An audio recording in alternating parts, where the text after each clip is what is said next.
Welcome to the Oh my God, I can't even speak. Good There start. we go. Right off the bat. Nice I'm start, already Leah. fumbling out of the gate. Wow. I'm rusty, just like the Coyotes. Welcome to the PHNX Coyotes post-game show, brought to you by the one and only DraftKings Sportsbook app, America's top-rated sportsbook app. Don't forget to hit that like button, subscribe wherever you get your podcasts, leave us a 5-star review. Welcome to our first pack therapy session of 2022. I'm Leah Merrill here with Steve Peters. We'll be joined by Craig Morgan shortly. He is back from vacation, live at Gila River Arena. Petey, first game in a week, and it was nothing like the game a week ago tonight. I know we talked about how sloppy the play was last game, and it was turnovers and it was ugly, but at least there was scoring. Yeah. I don't know what happened tonight. It was definitely sloppy and rusty, but if not for Vejmelka, Veggie, if not for Veggie, this game's out of hand. Honestly, the scoring chances against the Jets. It's crazy. Yeah, it's too bad he can't play the Jets every game because he's lights out against the Jets. I know. It's crazy. Well, no, he held him in it. It was all Veggie. And you know what? He hasn't played since December 11th was the last game he played. It was against Philadelphia. He gave up 5. So you're like, oh, no. He hasn't played in 3.5 weeks. And you're going, uh-oh, this could be trouble. And he was solid. He played really, really well. I kept him in it. Gave him a chance to win. Definitely. And I will say, I'll give the Coyotes credit. They had way more fight in the third period. But the second period was just painful. It's back to their old thing, right, Leah, where they start off kind of slow. Second period sucks, and then the third period they try to come from behind. We've seen it over and over again. I know. And it's like they said, oh, new year, let's just reset. We'll get back into our routine and back in our pattern of doing the same thing. And there they are again. Before we get into it, I just want to acknowledge thank you to everyone who always asks, yes, I have eaten dinner. And also, Caleb said, Petey, sorry for your Vikings loss. Miss you. We missed all of you too, because I will say this was only the Coyotes' second game in 18 days, which is insane. I am so out of practice with this right now, like this show and getting prepared. I know, me too. I'm like, and we're not in our studio because the Suns are at the studio. There were like 4 shows going on in the last hour there. I was there, and then I zoomed home, opened the game right for puck drop. And clearly we're rusty too, just like the Coyotes were. But I will say they didn't seem that rusty in the first period, for the most part. No, it was just a slow start. I mean, it wasn't. Yeah. There wasn't like crazy 100% mistakes. Agree. And you talk about the shots on goal were even in the first period. It wasn't a lopsided. It wasn't Veggie keeping them in the first. They just didn't have the offensive jump. They didn't have their skates moving in the first. And again, that's what you get when you don't play and you don't practice for days. They've been practicing. I'm sorry. When they don't play for days, you get your game legs in. It just wasn't there. They just didn't have a great start.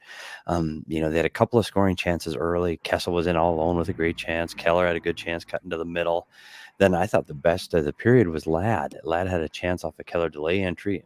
Like they had 3 or 4 grade A chances in the first period. Yeah. I thought, okay, one of these is going to go in. Like Hellebuck's a good goalie, but they had some great chances in the first. And you know what? That one goal they gave up in the first period ends up being a big deal. And it's too bad because a couple of missed assignments and one mistake led to 2, and it's in the back of the net. So that's too bad. Yeah, I will say, though, and not just in the first period, but a couple times in the game, Mosier was kind of getting in the mix, throwing pucks to the net and creating opportunities for, rebound chances or just getting the puck on net. So it was really great to see him continue to have a presence for this Coyotes team. He's playing with a lot of confidence. Like when he has the puck, he doesn't look like a kid that's playing in his, fourth or 5th game. I mean, he's got confidence with the puck, moving the puck well. He's jumping up in the offensive zone. Like he looks like he belongs. And that's the kind of thing you want to see out of a kid this young. And that's what we talk about in the rebuild is what is he going to look like when this team is ready to win? Well, now he's getting these games under his belt. He's not making the mistakes they expect a young kid to make. He's playing really good hockey and he's controlling the puck well. And I think it's a taste of what's to come for him. He can play both sides of the puck. He defends well and he hasn't made any big glaring mistakes. So good on him. Definitely. Well, I guess if we want to kind of get to our format, we could pull up tonight's game by the numbers. The shots on goal is by far the most staggering of these stats. 48 shots by the Jets. And Vejmelka stopped 46 of them. He had previously had a 46 save shutout against Winnipeg last time the Coyotes and Winnipeg played. So like we said before, he has some success. They said on the Valley broadcast that he, in his Vejmelka's 2 games versus Winnipeg, he has like a .978 save percentage or something crazy like that. Yeah, And people 90, in the 96 out of 90, what is it, 92 out of 90 94. Yeah, 92 of 94, which is staggering, like an insane stat. So that stat line's crazy. The chat was saying it before, but the Coyotes just continue to take penalties. They had a successful penalty kill tonight. I was surprised. I thought that last one of those Winnipeg goals was in the final seconds, but everywhere I looked, it didn't look like they were counting it as a power play goal. So I just went with what the sites were saying. 0 for 4 they're for all Winnipeg. even strength. Yeah, but the Coyotes also unsuccessful on the power play as well. So, but they can't take that many your penalties, game. Leah. They can't be shorthanded 4 times in a game. No, they just can't, especially against a team that's playing like the Jets did tonight. It's a team that had great scoring chances off all of their power plays. Again, Veggie in the second period, they had 4 shots in their first power play of the second. Veggie was unreal. So you got to stop the penalties. It's something that this team can do. Labushkin's in the penalty box, getting the hooking call. Stay on the box. I mean, we talk about how this team is going to have to win, and one of the things they have to do is stop the penalties. Their penalty kills improved, and from where we were earlier in the season, where their numbers were horrific. So at least you don't panic when they get one. They're going to give up 2 out of 4 on the PK, but again, they can't sit in the penalty box all night. Well, the Coyotes coming into this game had the 30th penalty kill in the league, but you know who had one worse? The Winnipeg Jets. Well, there you go. 31st. See, there you go with your stats again, Leah. I'm always here with the stats. Work. Hey, Leah. It's the least I can contribute to this show. By the way, everyone may have noticed my Christmas tree is gone. I know there was some debate. On January 1st, I woke up and I said, this needs to go. And that is when my Christmas tree. But see, the lights are still in my neighborhood. Like, I still have people with their Christmas lights up. It's time. So if you're listening, because I know all of my neighbors and most of Phoenix is listening right now. Obviously. It's January 4th. Like, uncle, take them down. Like, it's done. Yeah. It's time. Yeah. Anyway, Ruler 14 in the chat. Can we get defensive zone time for the Yotes? I felt like we were on defense the whole time. With 48 shots on goal by the Jets, when the Coyotes only had 28, I feel like that is what it felt like. Yeah, they couldn't sustain offensive zone time. They couldn't get their forecheck going, so they couldn't get stops in the Winnipeg Jets zone. The only time they really had sustained pressure is when they pulled a goalie. I mean, they had a long flurry with Vejmelka out of the net where they were able to keep the puck in their offensive zone, but it wasn't a great offensive game for this team tonight. They did have chances. I mean, they were there, but they're few and far between, and they were mostly individual. Like Lawson Krause in the second period where he breaks in all alone, draws a penalty, did it all by himself. I thought it was another good game by Clayton Keller. We talked to him earlier in the week, playing in all situations. He's killing penalties. He was out in the last minute. Like, I tell you what, I thought he played well and he played hard, played determined.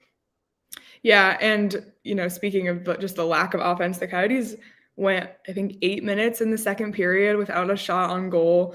Were outshot 18-10 in that period. It started off 8-0 too, though. You're right. It was 8-0. Yeah, it was so painful to watch. And honestly, if the Coyotes, I will say, despite the loss and despite the lack of offense and all of that, and we'll forget about the empty net goal, the fact that Winnipeg had that many shots and still had to kind of hold on to win that game or not lose in a tie or have it go to overtime, that's impressive. And I think we said it again and again, but it comes back to Vejmelka. And, this wasn't an 8-7 game, but it also wasn't a 5-1 game, Yeah, it's showing how this team has to play. There's different things. Over the last few weeks, you saw them with an offensive outburst, so they can win that way. They can play that. They can get in a 6-5 game and compete and beat Anaheim and take San Jose to a shootout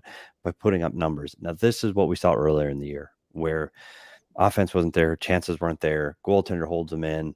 and they play right to the final minute with a chance to tie it. That's kind of the formula we saw after that first month of horrific hockey. After that, this is kind of the formula that we've seen. Goalie keeps a minute, they get a chance, and they keep center seats till the buzzer goes. And I can tell you what, for Tank Watch, that's what we want, right? And so they did everything we asked them to do again tonight.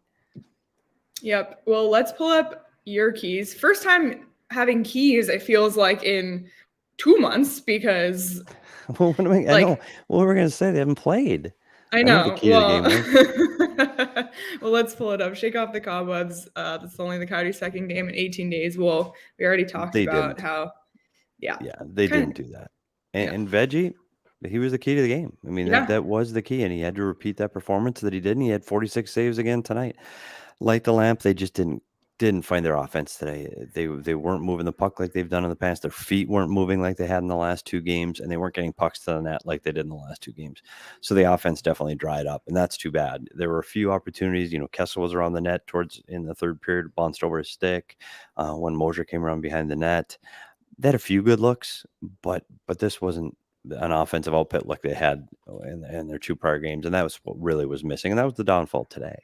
And hopefully they find it soon.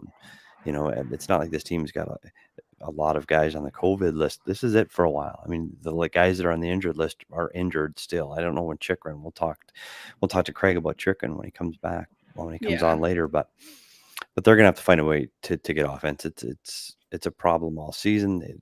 We thought it had gone away, but this is the problem for this team, is finding goals. Definitely. Well, I guess let's not bury the lead because it's been echoed in the chat. We've said it again and again tonight, and I think it'll be no surprise that Karel Vejmelka was our DraftKings king of the game. Was it 45 saves, or did it end up being 46? I thought it was 46. It was. I think it changed. Sorry, everyone. Not very accurate. But anyway, 46 shots, but I believe it was still. No, it's 45. It's 45. Oh, no, right. it was 46. 48 shots because of the empty net. Saying 40. No. It says 46 on NHL.com. 0.958 save percentage as opposed to 957. So anyway, I'm just underselling him. It's 46 shots, 0.958 save percentage. He is the reason this game was not a blowout. Made some awesome saves, and the score was 3-1, but only 2 of those goals were on him. So Karel Vejmelka is our DraftKings king of the game. Somebody must have bet the over tonight. It's funny because Vejmelka has done really well against Winnipeg. And at first, when this, last game, when the Coyotes came back from a bunch of time off, I thought I should bet the over. I didn't. And I should have, because there were so many goals in that game, 15 goals. And tonight it crossed my mind. Okay. Like Vejmelka in the past, early Coyotes season, whenever he was in, it's like bet the over if Veggie's in. But then, and combined with the fact that they're coming back after a week, so the rest. But then I thought, no, Vejgie played so well against Winnipeg last time, and I'm so glad I listened and didn't to myself and didn't bet the over. In fact, I didn't bet at all. Well, lucky you, Leah, because all of those things you said went through my mind only, and you still bet the over. Because of the ease of the DraftKings Sportsbook app and how easy it is to bet. I looked at Winnipeg. They scored. It was a 9-goal game against them in Vegas a couple nights ago. The Coyotes have put up 13 in their last 2. I thought the over was the way to go. I thought the rust was going to be a problem for both teams. You saw the Winter Classic, how many goals were scored in that game. Which I was shocked. I was sure that game was going to be an under. Yeah, so with teams getting extended breaks, they make more mistakes. More mistakes means more goals. Unfortunately, for those that bet the over, they were wrong. True. But if you want to bet the over or the under or the money line or the puck line or on any other sport besides hockey, you can do so with ease at the DraftKings Sportsbook app. And this week, new customers can bet just $5 on any football team to win their game. And if they do, you win $200 in free bets. Great offer at the DraftKings Sportsbook app, and it's just any football game. So it doesn't have to just be NFL. You can also do same game parlays, anything you want. super easy to use, like we have said again and again. So be sure to check out the DraftKings Sportsbook app now. Bet $5 on any football team, college or pro, and win $200 in free bets if they're victorious. As always, that's 21 and over, Arizona only. Gambling problem, call 1-800-NEXT-STEP. New customers only. Eligibility restrictions apply. See DraftKings.com/sportsbook for details. Question in the chat, is Veggie the goalie of the future, or do we have someone else coming?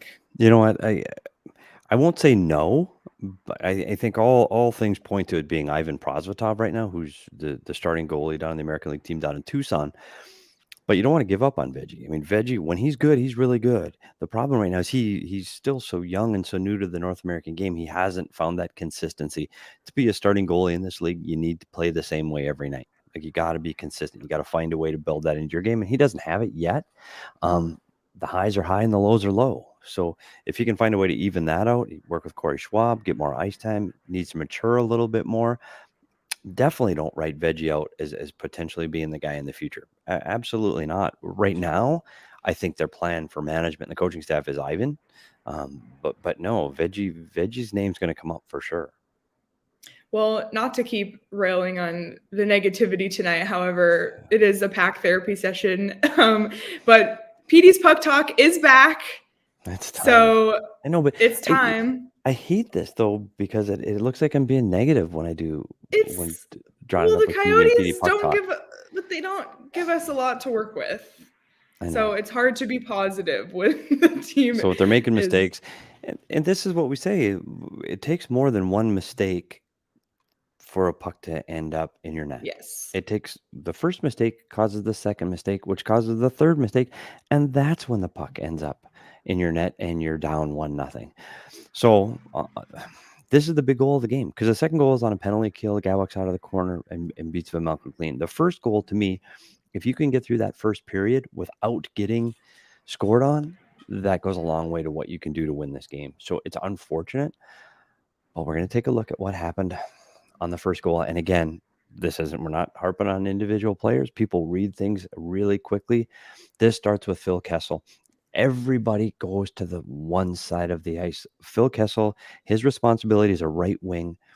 On this play, he needs to protect the middle of the ice and the right lane if anybody comes down the right side of the ice. He just needs to stop there. If you see Morrissey, Phil Kessel needs to protect the middle of the ice. That's his only job. Unfortunately, what happens with players, they follow the puck, and he's an offensive guy. He wants the puck, so the puck goes back to the point. Instead of stopping and staying above Morrissey, he dives into the puck carrier. Then we talk about one mistake creating another one. Lyubushkin right now is the only safety valve in the zone. He's got to protect the middle of the ice. He's got to take the entire Winnipeg Jets team coming at him.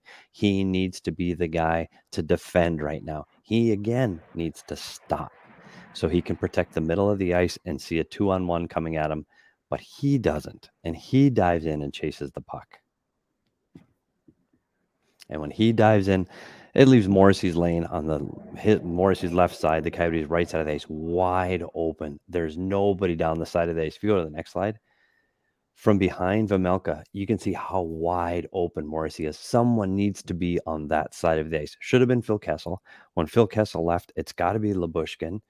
He leaves the middle of the ice. So now it's Morrissey's all alone on that side of the ice. So we'll go to the next slide. So when Morrissey gets the puck, everybody has to recover for the mistakes that were made. Moser's got to recover for the mistake that Lyubushkin makes. So he's got to take the middle of the ice. Larson's got to cover for Moser now. So he's taking away Moser's man, which leaves the lane wide open for Svechnikov in behind.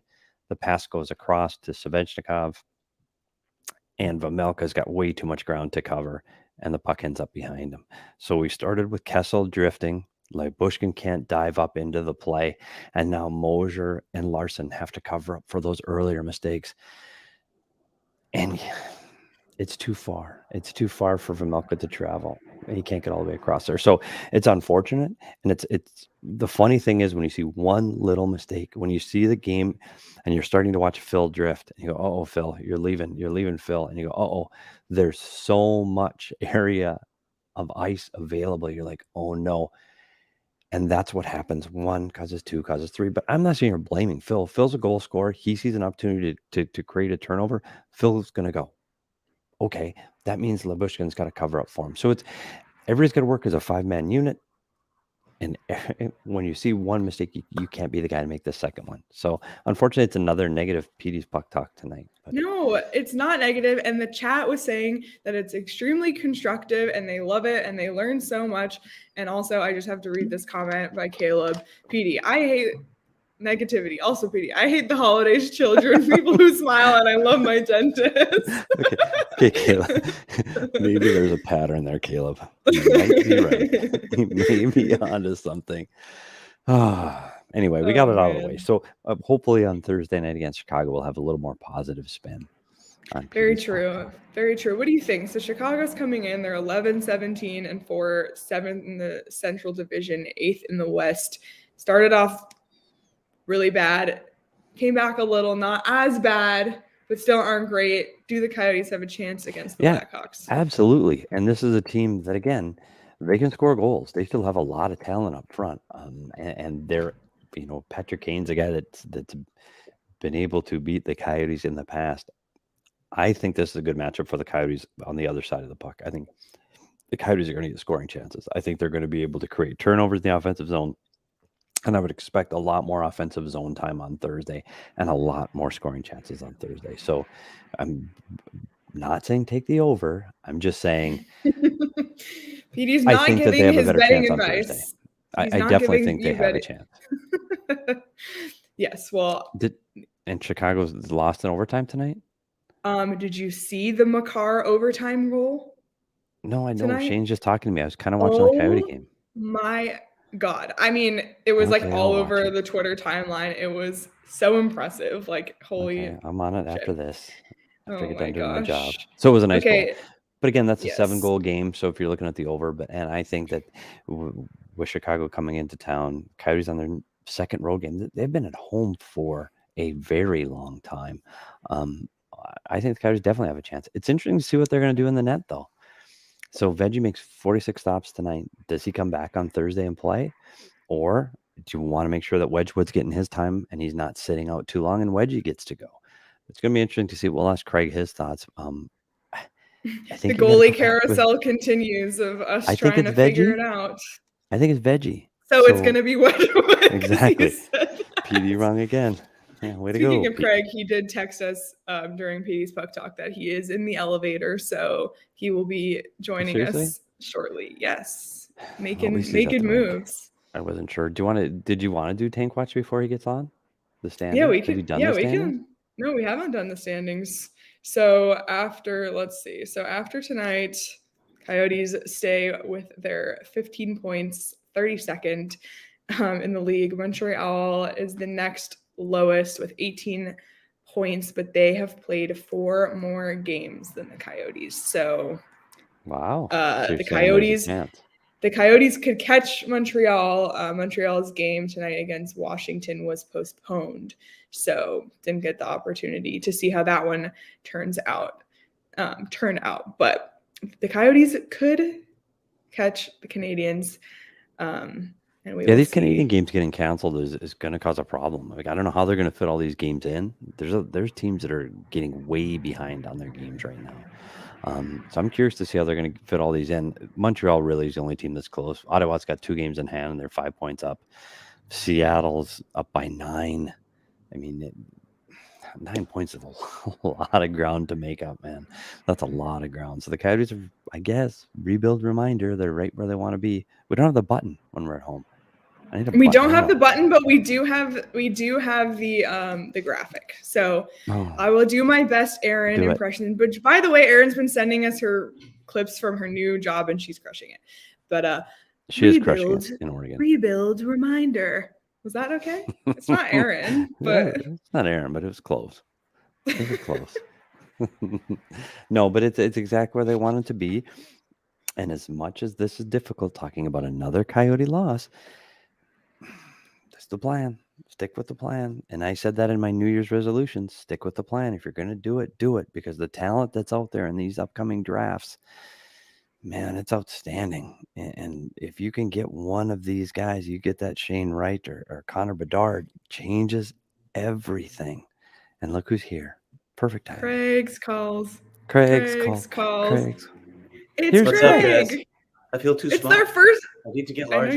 you do look kind of small. First time you said that today. Hang on a Hey, Craig. second.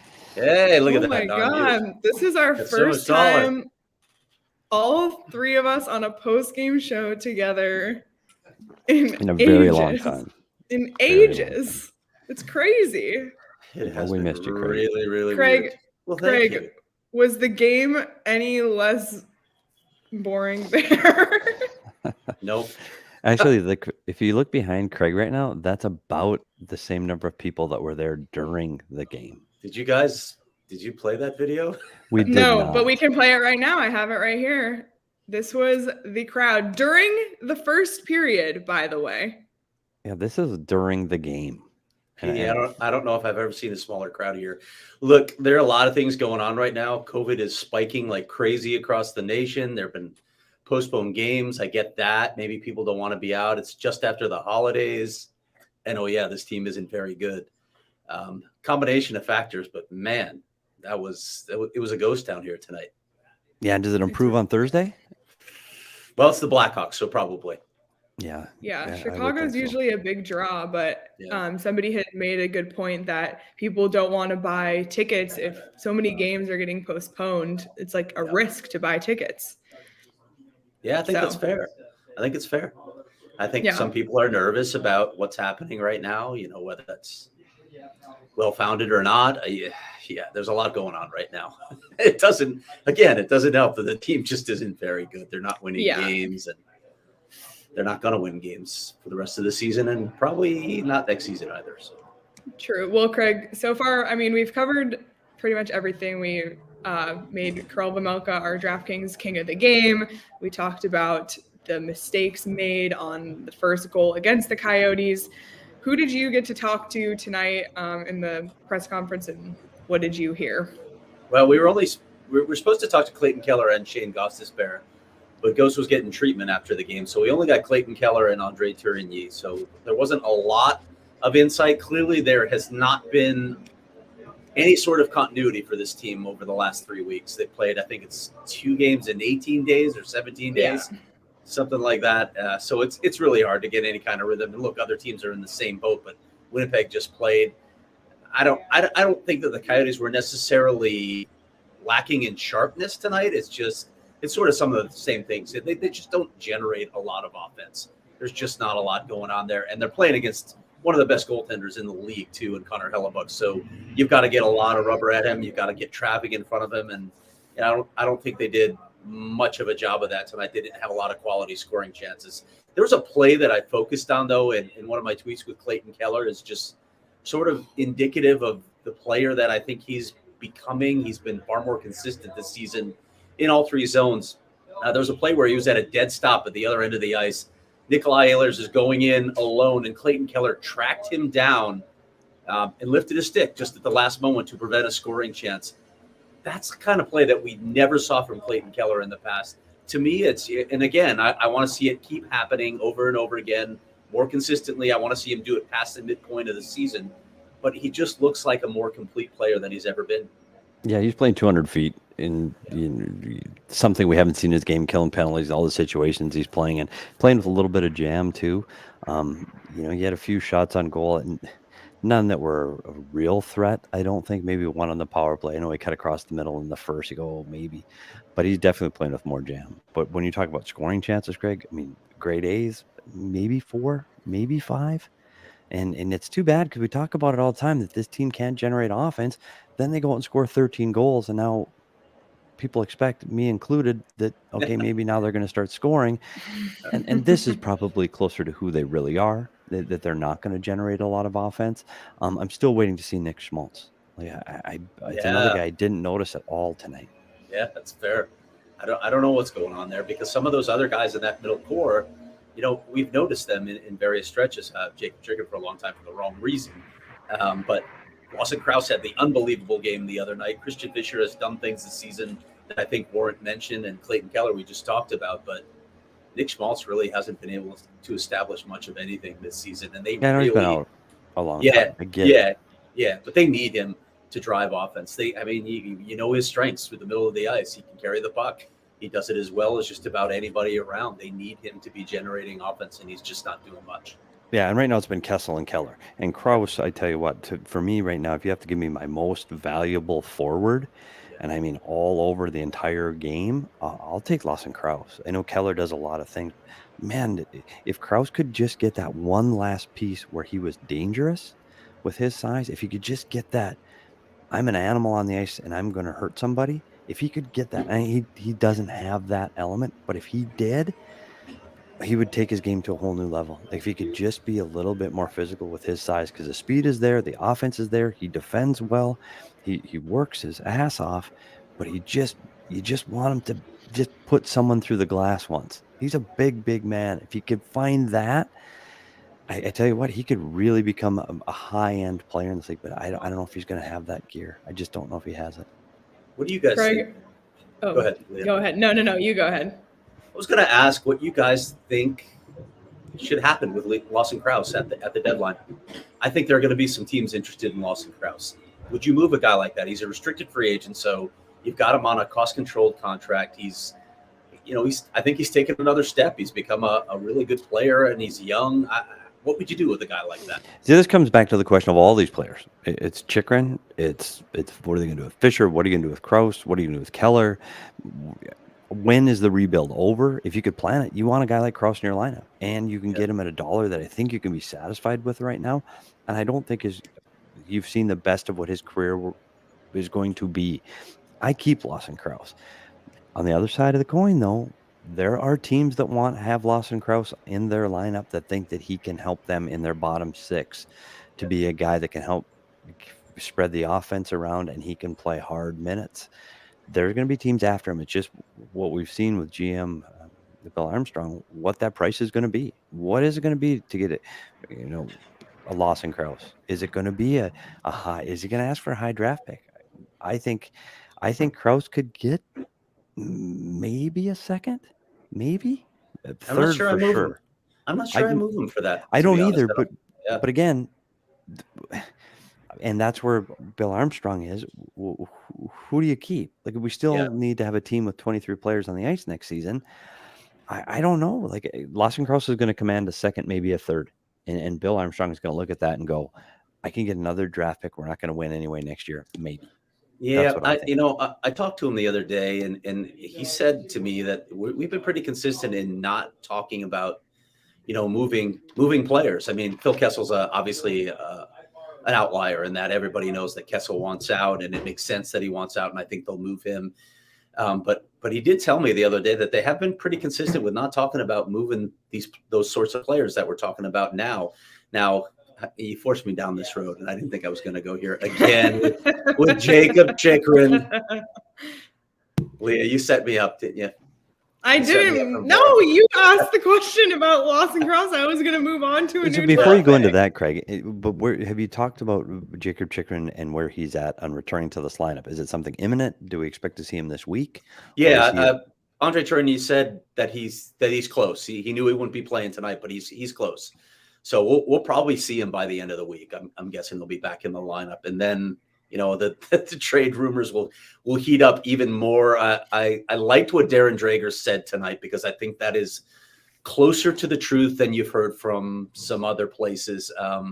It's a king's ransom that they're asking for him, and they're not in any hurry or necessarily any desire to move Jacob Chychrun. Again, as I've written, I think 3 times now and talked about on this show, it's a GM's job to listen. They're gonna field offers. And after that rumor came out about the Islanders being interested, every GM started calling to see what the story was, what Jacob Chychrun was, and what the price was. Well, the price is, as Darren Drager said tonight, it's Jack Eichel-esque. Our team's going to give that up for Jacob Chychrun? I'm not sure they are. If they're willing to give that up, and you're Bill Armstrong, don't you have to listen at that point if the return is going to be that insane?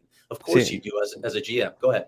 100%. And I think that's where you're at. Like, I think teams that are their window is closing, or they think they have a chance to win the cup, Jacob Chychrun can fit.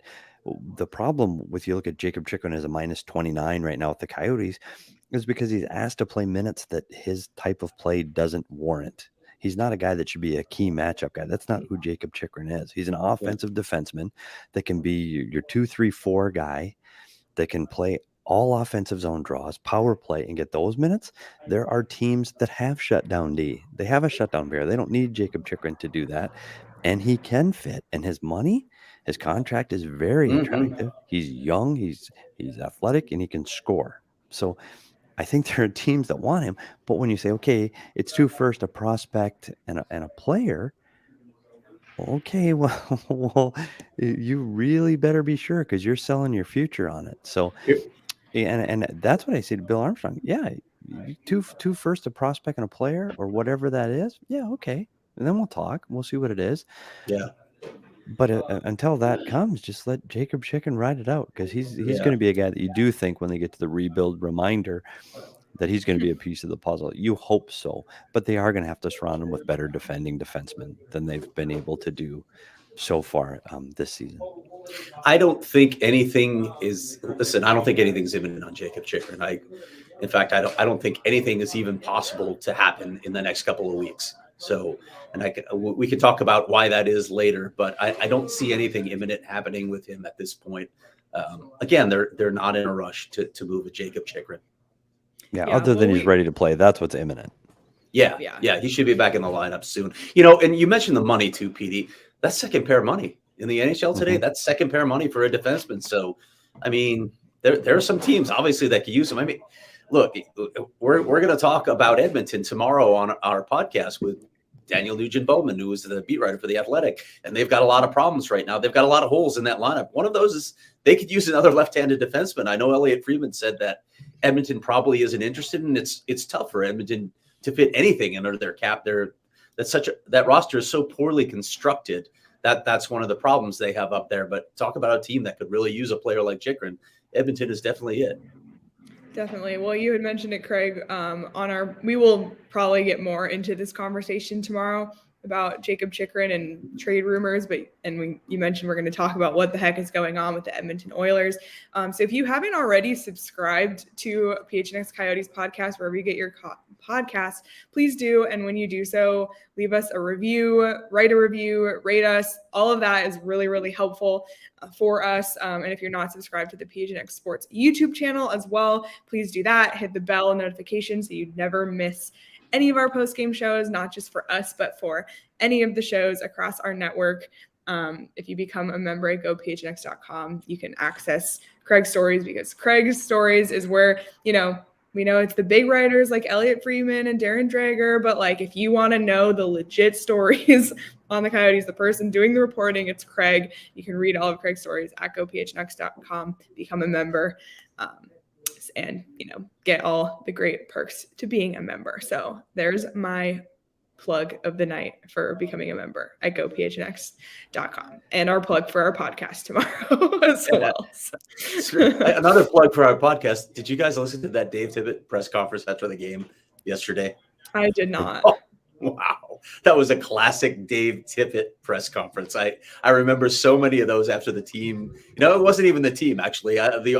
The Oilers played well in that game against the Rangers. They outplayed the Rangers in that game, but Mikko Koskinen was brutal in that, and Dave Tippett did not shield him at all. Really? Wow, frustrations are there. Talking about the first goal that he gave up when he misplayed the puck, which we saw many times with Mike Smith, obviously here. I mean, he called it a brutal play. So let's just call it what it was. It was a brutal play. Yeah, we'll get into them more tomorrow. We'll talk Dave Tippett tomorrow too. Yeah. Wow, thank you, Bees. Leah's ad reading might be better than the crown placement. Thank you. That means a lot to me. The slam on your crown placement, I don't know, is that a negative? Is it passive aggressive? It's fine. Also, the Roadrunners won, so we were going to bring that up. The Roadrunners won tonight, 2-1. Their first game since December 8th. Not just home game, just their first game since December 18th against Stockton, who's in first place in the Pacific in the AHL. So a huge win, goals by Soderstrom and Yannick. So great to see the Roadrunners. Prosvetov with the win. So good. Yes. So 3 key guys in the future. So yeah. It is. That's And a you big talk one for about, Tucson. I saw a comment in the chat about Mayo and Dyson Mayo and how he's been playing. And I tell you what, he's fit in, and he's a guy we're not talking about him, and that's a good thing. He's I mean, eating minutes, Petey. Man, Yeah. is he eating minutes. yeah. And he's not making the mistakes. He's just defending, and he's playing 200 feet, and he's doing everything he's been asked. And I tell you what, he is playing a lot of hockey right now. Like he's worked his way into some big minutes with this team, and I think he is defending extremely well. He's a good kid, so I'm really happy for him. So hopefully he continues to do that. He is one of the guys on this team right now that is defending, and we talked over and over and over how poorly this team defends in their own end. He's one of the guys that they need to have on the ice to help them defend, because when they miss assignments, it's been a gong show in their own end at times. So, and I also hopefully want to that just improves. I want to just mention this because this comment's come up a couple times. Can Mosier establish himself as an NHL regular if he's at least solid this season?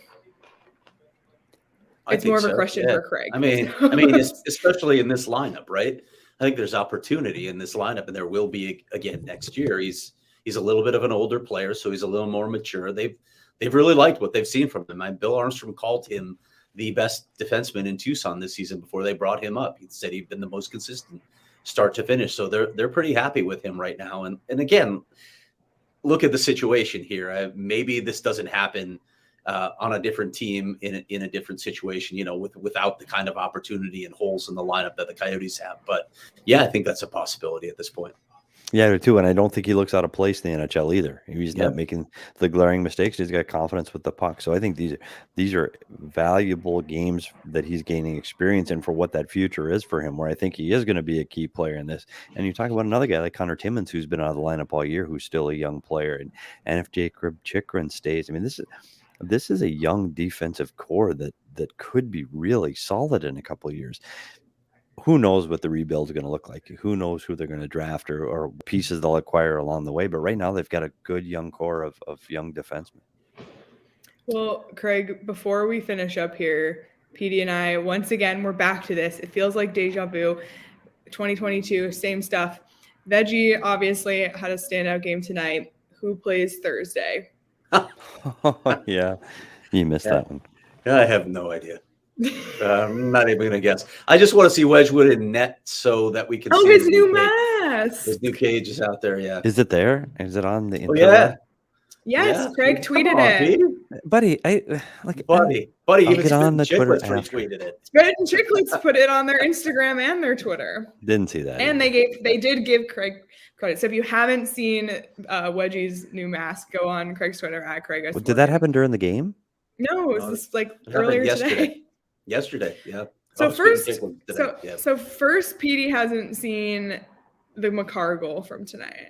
All right. And then Craig didn't see it either. Craig, did you see the McCarr goal? I did see the McCarr goal. That was ridiculous. What if I can only do one thing at once, one at a time.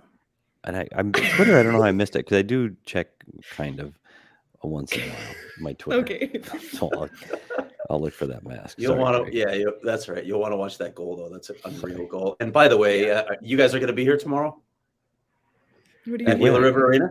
Oh, for my shot. Oh, for Matt's shot. Yeah. You so want to tell us about that, Craig? The details Memorial. on that? Yeah. Or can they go somewhere for those details? 3 to 5 p.m. I think, you can find them in the story that I wrote, on the 22 storylines for the new year. That's on PHNX Sports. Go PHNX.com. But yeah, it's 3 to 5 p.m. and it's a celebration of Matt Schott's life. There's going to be all sorts of speakers and videos, and I'm sure other stuff that we don't even know about for an event of that size. I think it's Lot G that people can park in and then come in. But again, the information is in my story. I will retweet that again in the morning so that people can find that information. But that's going to be a moving one. Yeah, definitely. That reminded me of something during the game too, Craig, and I want to make sure I point this out because I'm not, as we just said, I'm not so good at the Twitter thing. I just want to say thanks to Todd Walsh and Valley Sports Arizona. They mentioned my dad tonight after the first period, and it was really touching and very nice that they took the time to put that together. So thanks to Todd, and they put it on right before the Matt Schott piece, and it's been a tough couple of weeks around here, and so that was really nice to see that the support I'm getting from people in this community a long way from home. So thanks again to Todd and Valley Sports. There's some young shots of you on that too, Petey. Yeah. Young, good-looking kid. Need to shave that beard off, all like gray. Oh my gosh. Any final thoughts before we all get out of here? Just looking forward we got to Chicago coming in Thursday, Craig, with right. your hometown team coming in. I think it's a winnable game. I got to bring the cowbell for that one. Bring the cowbell, Craig. It's always enjoyable watching Patrick Kane. The rest of that team right now, not so much, but. Well, as always, be sure if you want to get your bets in early on that game, you can do so on the DraftKings Sportsbook app. Check that out. Bet $5 on a football team to win. If they do, you get $200 in free bets when you sign up using the promo code PHNX on the DraftKings Sportsbook app. And check out the PHNX Sports Locker. Petey's wearing his PHNX shirt. You can see Cody the Coyote in the background. And I have to give a mention to the new U of A shirt. Did you guys see the new U of A shirt? Was ordering it yesterday. No, I blocked that. Sorry. Yeah. Yeah. That one I did get, Leah. I did get that. That wasn't a Twitter. That was on my work thing. So I did get that and ordered it. What even was that sentence? The Twitter? That's the not tweeter. a thing. The tweeter. Not a thing. The Facebook. I ordered the shirt. It's a great U of A shirt. It's a really phenomenal shirt. Yeah, so if there is such a thing, but I think my son who went to the U of A said either lit or fire or some other word. Slapping. I know your connection. I know both of your connections. Some other word I don't know. It's slapping. Can it slap? Can a shirt slap, Leah? It can't. A shirt can definitely slap. Okay. And that so shirt lit, fire, slap. Oh my god. The tweeters. The tweeters. Oh my gosh. Anyway, be sure to check out the PHNX locker so you can look at this shirt. I'm not gonna show Caleb's. You're not going to show the shirt? Okay. No, I'm not going to show Caleb's. Does it say Rose Bowl someday? You know what? I'm not accepting U of A slander on this show. Thank you. Check out the PHNX locker. Check out that shirt. Check out all of our Coyote shirts. They're sticker packs. They're only $5 if you want to get stickers. I saw Karen on Twitter put some on her car. So shout out Karen for doing that, driving around town. We appreciate you. I've also seen a couple of pictures tonight of people rocking the purple Cody the Coyote shirt at tonight's game. So we always appreciate that when you do that. Tweet at us at PHNX_Coyotes. We love to see it. And thank you all so much for your support. We're just so happy to be back doing post-game shows. Craig, literally out of the gate, I stumbled on my words. Like I felt like the Coyotes in this game just very rusty. Shaking off the cobwebs, very rusty. But we're back, and I hope there are no more delays due to COVID. Fingers Amen crossed. to that. Hey, and you know what arrived today at my house? My Peloton. Oh, seriously? Wow. The New Year's resolution. Time to get working on that New Year's resolution. Buddy. I can't wait. I can't wait for those videos on Twitter. I can't wait either. Yeah, no, oh my God. Craig and action on the Peloton. Gonna shed pounds in years. How long till it's a coat rack? I'll give it February 3rd. It's a coat rack. Oh my gosh. Well, please follow each of us on Twitter. Our ads are below at Leah Merrill, at S Peters Hockey, at Craig S Morgan, at PHNX_Coyotes. You can follow PHNX Sports across all platforms. Like and subscribe on YouTube and wherever you get your podcasts. Thank you so much again. We will be back with an audio episode tomorrow. As we mentioned, we will be back, fingers crossed, for a post-game show Thursday night. And until then, have a good night, everyone.